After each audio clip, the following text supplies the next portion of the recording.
지금부터 27호 탐사대원들을 위한 범죄교육계약 수학적속 과제를 알려드리겠습니다.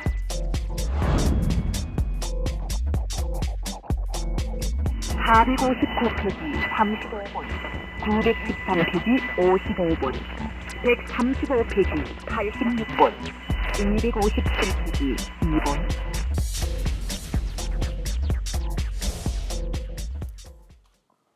예, 참 오래간만에 듣는 소리죠.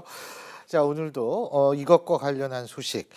우리나라의 현재 망명한 최고위급 인사 중에 한 분이시죠.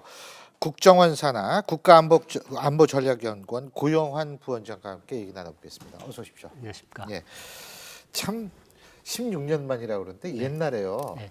이렇게 라디오 이렇게 돌리다 보면요, 네. 뭐 평양에 있는 삼촌이 예? 서울에 있는 조카에게 뭐 2, 5 막 이런 거 막 그런 거 이렇게 옛날에 잡히고 그랬거든요. 네. 야, 근데 이 추억 뭐 이쪽 또 복고바람이 불었는지 난수 방송이 다시 등장했다고 그러는데 어떻게 보세요?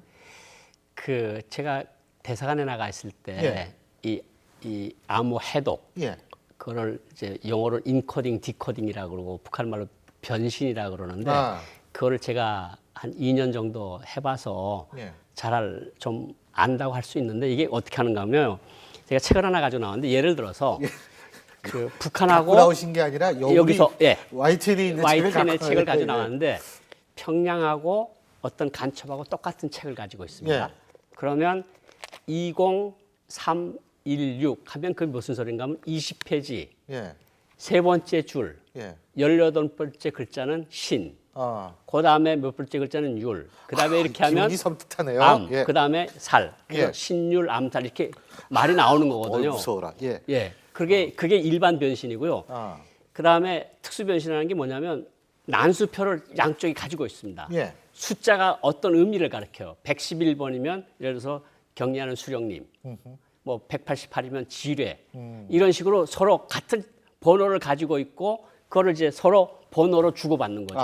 근데 왜 지금 이런 시점에 이거냐? 제가 보건대는 한 세 가지 가능성이 있다고 제가 추측을 해봤는데 중요하게는 지금 스테노그래피라고 해서 영상 밑에 파일을 감축하는 거, 예. 그게 발각 정보기관에 많이 노출돼서 위험하다고 생각해서 고전적으로 돌아간 아날로그 시대로 돌아갔을 수 있는 예. 그게 제일 확실합니다. 시간이 좀 걸려서 그렇지 푸는데 가장 확실한 건 두 사람밖에 모릅니다. 예. 신율 교수가 공작원이랑 그 외 팀장도 그걸 몰라요. 푸는 사람만 알게 돼 있습니다. 예. 그리고 두 번째로서는 아주 오래전에 그 어떤 스테노그래피를 하기 전에 파견된 간첩한테 이런 방법을 이제 깨우는 거죠, 간첩을.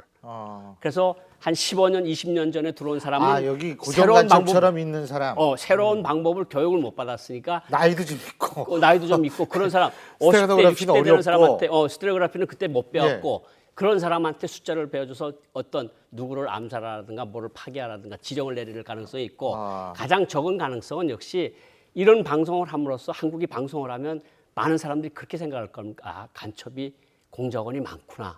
이게 우리 사회가 불안한 거 아니냐. 이런 불안 조성 목적도 있다고 봅니다. 그러니까 이 세 가지 목적이 있다고 보는 거죠. 근데 지금 부원장님께서 세 가지 목적을 말씀하셨는데 왜 이 심리전, 심리전이죠? 맨 마지막이에요. 그런 심리전입니다. 이 세 번째 게 왜 제일 가능성이 낮다고 보시는 이유가 뭐예요? 저는 제일 가능성이 제일 높다고 보는 이유가 이제처럼 오래전에 파견한 간첩한테 보내는 지령문일 가능성이 제일 높다. 그리고 두 번째는 역시 그 어떤 두 번째 그 스테노그래피라고 해서 영상 밑에다 깔아놓는 그것이 뭐 국정원이든 어디서 많이 그걸 연구를 하고 이제 방법을 찾으니까 위험하다고 봤을 수 있는 가능성이 있고 세 번째는 이게 그 간첩이 많다는 거는 자기네 한국 사회에서도 지금 간첩이 많다고 주장하는 사람들 많거든요.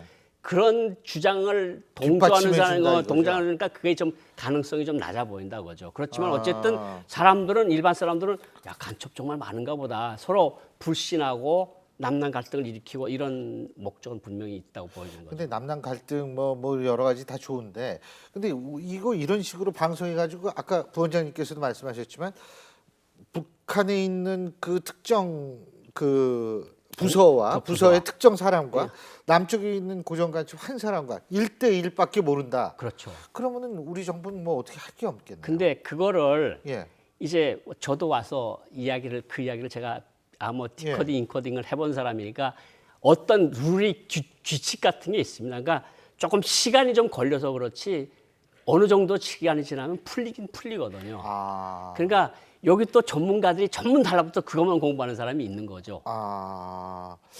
그러니까 언젠가는 풀리긴 풀린다. 그러니까 이 사람들도 이제 또 방법을 또 바꾸거나 또 뭐 어떻게 하겠네요, 그러면. 항상 이게 책이 오늘은 이 책이지만 내일은 6개월 후에는 그게 레미제라빌로 올라가 7번으로 옮겨라. 예. 그다음에 13번을 옮겨라 그러면 책이 달라지는 거죠. 아. 그렇군요. 그런 건 뭐 이메일로 슬쩍슬쩍. 그렇죠. 그런 거 뭐 1에서 13하고 하는 화살표 하면 그게 무슨 소리인지 모르거든요. 그렇군요. 예. 아니 그리고 또 한 가지는 뭐냐면 그 어제 많이 읽은 뉴스에 이렇게 포탈사이트 올라갔던 건데 예. 최근 북한이 이 정부의 전현직 공직자한테 SNS로 미징계 공작을 펼친다. 예? 그게 페이스북 같은 데나 SNS 계정으로 그 어떤 미녀 프로필을 달고 예. 이제 그 어떤 사진만 쓰겠죠. 사진도 띄워놓고 내가 몇 살이다 뭐 아주 미녀 계정을 만드는 거죠. 근데 그게 위장이고 그 밑에 뭐 어떤 평화문제연구소든가 한국문제연구소든가 이런 데를 해가지고 이제 어떤 사람한테 접근해서 어떤 자료를 요구하거나 그래서 어떤 정도의 신뢰가 쌓이면 아 이건 미인이 자기한테 자꾸 말 걸어오고 그러면 흥미가 안 생기겠습니까? 요새는요 흥미가 생기면 안 돼요. 아니 저희 좀 아까도 얘기했지 않습니까? 요새 하도 사건 많아가지고 어유 그 흥미 근데 생기면 큰일 지금 나죠. 새로운 시대는 SNS, 페이스북 안 하는 사람이 거의 없지 않습니까? 그러니까 네. 이게 이제 친구들도 많이 생기고 그런데다가 뭐 같은 값이면 저 신율 교수 같은 분보다 조금 더 젊은 아 당연하죠 그거야. 그게 사람들 마음이겠죠. 예. 그러니까 이제 친근해지고 가까워지면 사이버상의 연애도 가능한 거 아니겠습니까? 예. 그러면서 이제 뭐 뭘 요구하고 뭘 심어놓고 파일 보내고 이런 식의 미녀 계정을 통해서 뭐 소문을 퍼뜨리거나 어떤 뭐 이게 청와대에서 나온 금방 따끈따끈한 건데 뭐 이렇더라. 아. 이런 거 하면 사람들이 그런 거 보면 이거 진짜 이랬나? 그런 것도 금방 퍼지잖아요. 또. 그렇죠. 그러니까 그런 거를 하는 데는 대한민국처럼 좋은 인프라가 없죠. 그래서 무진장한 가능성을 가지고 있는 나라다. 그리고 사실 북한은 지금 사실 그런 SNS라든지 이러한 소위 말하는 온라인 매체를 이용하기 위해서 해커 부대 이외에도 부대를 운영하고 있을 거 아니에요. 그렇죠. 그죠? 그러니까 해커들도 있고 실질적으로 중국이나 동남아 같은데 심지어 아프리카까지도 몇 사람씩 나가서 그냥 밥 먹고 그것만 하는 거거든요. 그렇죠. 그리고 그것만 하다가 좀 시간이 좀 남으면 한국 게임업자든가 누가 연결이 되면 그 어떤 게임을 만들어주면서 또 게임 밑에다 또 뭔가 깔아가지고, 보내고 네. 그러면 100대, 1000대 컴퓨터가 감염이 되고 그렇죠. 다운로드 받으면 그럼 그렇게 하면서 또 중국 사람한테 대방한테 돈을 받아서 외화벌이 하고 그러니까 한국의 정말 이 인터넷 환경이 초고도로 발전된 인터넷 환경이 북한한테는 아주 풍부한 영양가 있는 먹잇감을 제공하고 있다.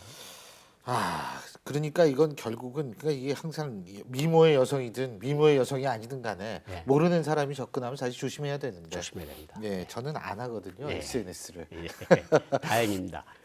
자, 그리고 이건 다른 얘기인데요.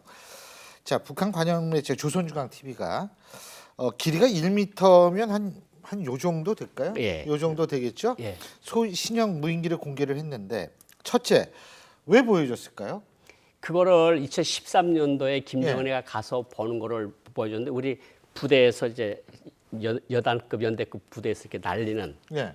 그런 식의 무인기를 보여줬는데 아무래도 지금 사드 문제도 있고 여러 가지 문제들이 많잖아요. 예. 그러니까 이제 한국에 대고 저거를 굳이 왜 이 시점에서 발표했을까, 공개를 했을까는 저 자신도 그 의도는 구체적으로 말할 수가 없는데 일단 그냥 우리가 분석가로서 유추해 보건데 자기네들의 전력을 과시라는 거죠. 지도도 그렇죠. 노출하고 지도도 노출하고 무인기도 노출하고 그렇죠. 예. 저게 이제 휴전선이나 NLL 같은 데 왔다 갔다 하면서 아니면 지금도 뭐 사실 서울 하늘에 왔다 갔는지도 모르는 거거든요. 근데 그게 1m라면은요. 예. 사실 1m 정도밖에 안 되면 이거를 레이더로 잡기는 굉장히 힘들 거라고요. 그죠. 사실. 새 같은 거죠. 같이 보일 거 아니에요. 새죠. 예. 새인데다가 거기다 이제 카메라도 이제 몇 년 전에 나왔던 그 무인기 그런 조작한 거기도 뭐 카메라가 아니라 캐논에다 이거 예, 이렇게 캐논에다 달아가지고. 했는데 이제는 아유. 그 카메라도 좀 더 소형화되고. 소형화되고 향상된 거고 예. 그런 거로 해서 사실은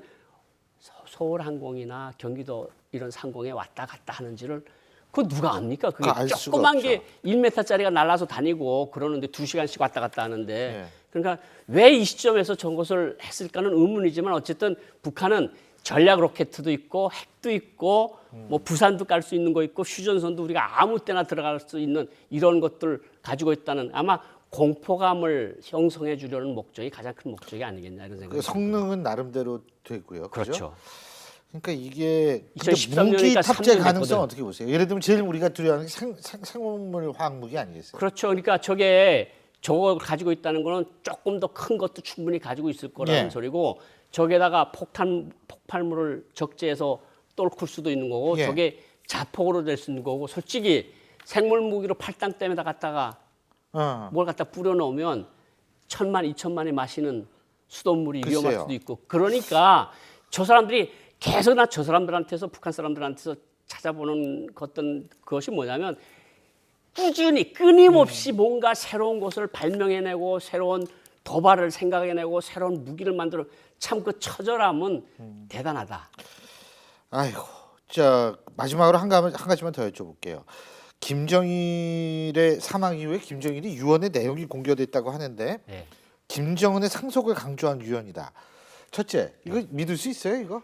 아닙니다. 제가 보건대는요. 예. 지금 나온 거는 김정일 전집에 나온 건 맞습니다. 예. 김정일 전집에 나온 10월 8일 유언이라 그러는데 정확히 말하면 그 사람이 살아있을 때 말한 거는 그 사람이 죽은 다음에 다 유훈입니다. 유언이라는 말을 안 씁니다. 아, 북한에서는. 예, 예. 여기서 유언이라 그러는데 예. 그러니까 김정일이가 제일 마지막에 한 말이 돼서 이것이 지금 많이 회자가 되고 있는데 뭐 여기서 뭐 어느 자금은 누가 가지고 어느 자금은 누가 가지고 이런 거를 죽기 전에 말했다는 건 이건 북한식 사고 방식으로는 있을 수 없는 말입니다. 저는 이거는 믿지 않는 지금 저 일본에서 매체를 통해서 나온 김정일 전집 25콘에 있는 이 말은 충분히 가능성이 있는 말입니다. 실제로 실제로 25쪽에 있는 게 그 김정은이한테 물려주겠다. 이 그러니까 부분 그게 아니 말씀하세요? 그걸 앞으로 인민군대는 김정은에게 충실하라. 그리고 절대로 당 대오에 이색분자, 불순분자 들어오지 못하게 하라.